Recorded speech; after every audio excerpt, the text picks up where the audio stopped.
Hey guys, welcome back to our channel. ఈరోజు వీడియోలో శనగబాలతో మంచి స్వీట్ రెసిపీ అయితే చూపించబోతున్నాను. నేను ఇక్కడ 2 గ్లాసులు శనగబాలు అయితే తీసుకున్నాను. వీటిని ఓవర్ నైట్ మొత్తం సోక్ చేసుకోవాలి. అప్పుడే ఇలా మెత్తగా అవుతాయన్నమాట. ఇలా ఓవర్ నైట్ సోక్ చేసుకున్న తర్వాత ఇప్పుడు ఒక మిక్సీ జార్ తీసుకొని నేను అందులోకి 1 గ్లాసు శనగబాలను అయితే యాడ్ చేసుకుంటున్నాను.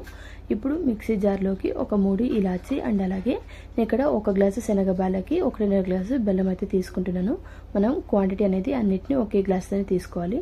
ఇందులోకి కొంచెం కొబ్బరిని కూడా యాడ్ చేసుకొని మిక్సీకి వేసుకోవాలి. ఇప్పుడు ఇంకొక బౌల్లోకి 2 గ్లాసులు గోధుమ పిండిని కూడా తీసుకొని మనం గ్రైండ్ చేసుకున్న శనగబాలలోకి అయితే వేసుకోవాలన్నమాట.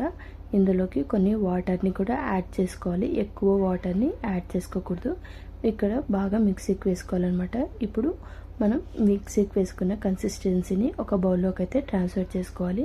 కన్సిస్టెన్సీ అనేది ఇక్కడ నేను చూపించిన విధంగా ఉండాలన్నమాట. ఇప్పుడు ఇందులోకి కొన్ని వాటర్ని యాడ్ చేసుకోండి. ఎక్కువ వాటర్ని వేసుకోకండి, పల్చగా అయిపోతుంది పిండి అనేది. ఇప్పుడు పిండిని ఒక 5 నిమిషాల పాటు పక్కన పెట్టేసుకోవాలి. బాగా కలుపుకొని ఇప్పుడు ఇంకొక పెనం పెట్టేసి పెనంని బాగా వేడి చేసుకోవాలన్నమాట. ఇప్పుడు వేడయ్యాక ఇలా దోశ బ్యాటర్ లాగా వేసుకోవాలి. ఎక్కువ స్ప్రెడ్ చేయకండి, ఎయిర్ బబుల్స్ అయితే ఫామ్ అయితే. కొంచెం ఆయిల్ వేసుకొని ఇలా మూత పెట్టేసి లో ఫ్లేమ్లో కాలనివ్వాలి. మనం హై ఫ్లేమ్లో పెట్టడం వల్ల మాడిపోతుంది అనమాట.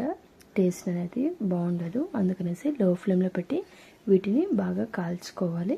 ఇంకొక వైపు కూడా అలానే చేయాలన్నమాట. ఇలా 2 వైపులో కాలిన తర్వాత పైన కొంచెం నెయ్యినైతే యాడ్ చేసుకుని ఇంకొక 2 నిమిషాల పాటు కాల్చుకోవాలి. ఫైనలీ వేడి వేడి బొబ్బట్లు అయితే రెడీ అయిపోయినాయి అనమాట. ఈజీగా ఇలా ఒకసారి ట్రై చేయండి శనగబాలతో. వీటిని ఒక ప్లేట్లోకి సర్వ్ చేసుకుంటే వేడి వేడిగా తినడానికి అయితే చాలా బాగుంటాయి అనమాట. నచ్చినట్లయితే మీరు కూడా ఒకసారి ట్రై చేయండి. ఎలా వచ్చిందో కామెంట్ చేయండి. ఇంకా మన ఛానల్ ఎవరైనా సబ్స్క్రైబ్ చేసుకోకపోతే వెళ్ళి సబ్స్క్రైబ్ చేసుకోండి. Thank you for watching. Bye.